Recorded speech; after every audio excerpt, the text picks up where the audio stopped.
എല്ലാവർക്കും നമസ്കാരം. എല്ലാവരും കാത്തിരുന്ന CI sub central armed police ഫോഴ്സിലേക്കുള്ള കോൺസ്റ്റബിൾ റിക്രൂട്ട്മെന്റിന്റെ നോട്ടിഫിക്കേഷൻ റിലീസ് ആയിരിക്കുകയാണ്.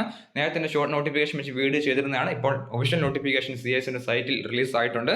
ആപ്ലിക്കേഷൻ സ്റ്റാർട്ട് ആയിട്ടുണ്ട്. 3/2/2025 മുതൽ 4/3/2025 വരെ 3 ഫെബ്രുവരി മുതൽ 4 മാർച്ച് വരെ നമുക്ക് റിക്രൂട്ട്മെന്റിന് ഓൺലൈനായിട്ട് CISന്റെ സൈറ്റ് വഴി അപേക്ഷിക്കാൻ സാധിക്കുന്നതാണ്. മെയിൽ കാൻഡിഡേറ്റ്സിനാണ് അപേക്ഷിക്കാൻ സാധിക്കുന്നത്. സോ നമുക്ക് വന്നിരിക്കുന്ന നോട്ടിഫിക്കേഷന്റെ കംപ്ലീറ്റ് ഡീറ്റെയിൽസ് നോക്കാം. ലെവൽ 3 ആണ് സാലറി സ്കെയിൽ. 21,700 മുതൽ 69,100 സാലറി ലഭിക്കുന്നതാണ്.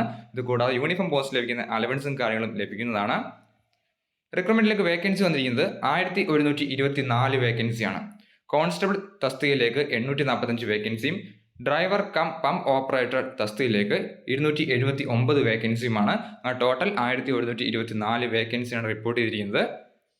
അൺറിസർവ് കാൻഡിഡേറ്റ്സ് 460 വേക്കൻസി, SCക്ക് 167 വേക്കൻസി, STക്ക് 83 വേക്കൻസി, OBCക്ക് 303 വേക്കൻസി, EWSന് 111 വേക്കൻസി. അങ്ങനെ ടോട്ടൽ 1124 വേക്കൻസിയാണ്. എക്സ് സർവീസ്മെൻ വേക്കൻസി ഉണ്ട്. 113 വേക്കൻസിയാണ് എക്സ് സർവീസ്മെന് റിപ്പോർട്ട് ചെയ്തിരിക്കുന്നത്. റിക്രൂട്ട്മെന്റിന്റെ സെലക്ഷൻ പ്രോസസ്സ് പറഞ്ഞിരിക്കുന്നത് ആദ്യം ഫിസിക്കൽ എഫിഷ്യൻസി ടെസ്റ്റ് അല്ലെങ്കിൽ ഫിസിക്കൽ സ്റ്റാൻഡേർഡ് ടെസ്റ്റ് ഉണ്ടായിരിക്കുന്നത്. ഡോക്യുമെന്റേഷൻ ഉണ്ട്, ട്രേഡ് ടെസ്റ്റ് ഉണ്ട്, OMR ബേസ്ഡ് എക്സാമിനേഷൻ ഉണ്ടായിരിക്കുന്നത്, അല്ലെങ്കിൽ CBT കമ്പ്യൂട്ടർ ബേസ്ഡ് എക്സാമിനേഷൻ ഉണ്ടായിരിക്കുന്നതാണ്. പിന്നീട് ഡീറ്റെയിൽ മെഡിക്കൽ എക്സാമിനേഷൻ ആണ്. സോ ഇങ്ങനെയാണ് ഇതിന്റെ സെലക്ഷൻ പ്രോസസ്സ് പറഞ്ഞിരിക്കുന്നത്. ഇതിലുള്ള ഏജ് ലിമിറ്റ് പറഞ്ഞിരിക്കുന്നത് 27 വയസ്സ് വരെയാണ്. 4/3/2025 ബേസിസിലാണ് ഇതിന്റെ ഏജ് ലിമിറ്റ് ക്രൂഷ്യൽ ഡേറ്റ് പറഞ്ഞിരിക്കുന്നത്.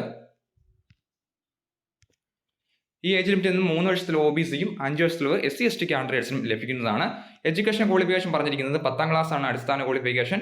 കൂടാതെ ഹെവി മോട്ടോർ വെഹിക്കിൾ അല്ലെങ്കിൽ transport vehicle, light motor vehicle, motor cycle with gear licence ഉണ്ടായിരിക്കണം എന്ന് പറഞ്ഞിട്ടുണ്ട്. അതുപോലെ തന്നെ എക്സ്പീരിയൻസിന്റെ കാര്യം പറഞ്ഞിരിക്കുന്നത് 3 വർഷത്തെ experience heavy motor vehicle, transport vehicle അല്ലെങ്കിൽ ലൈറ്റ് മോട്ടോർ വെഹിക്കിൾ ഡ്രൈവ് ചെയ്ത 3 വർഷത്തെ എക്സ്പീരിയൻസ് ഉണ്ടായിരിക്കണം എന്ന് പറഞ്ഞിട്ടുണ്ട്.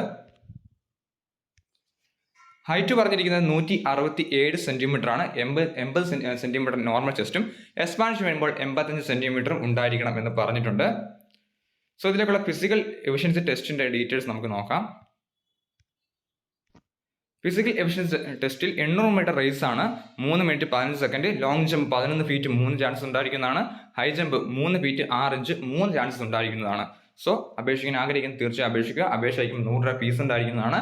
ഒഫീഷ്യൽ സൈറ്റിലേക്ക് ലിങ്ക് ഡിസ്ക്രിപ്ഷൻ ബോക്സിൽ കൊടുത്തേക്കാം. ഈ വീഡിയോ ഉപകാരപ്പെടുന്നതിൽ മറക്കരുത്. അതിൽ സംശയം ഉണ്ടെങ്കിൽ തീർച്ചയായും കമന്റ് ചെയ്യുക. Army, navy, air force, Kerala PSC central government job notifications ഉടൻ ലഭിക്കുവാൻ ഈ ചാനൽ സബ്സ്ക്രൈബ് ചെയ്യുക. Thanks for video. Vande Mataram.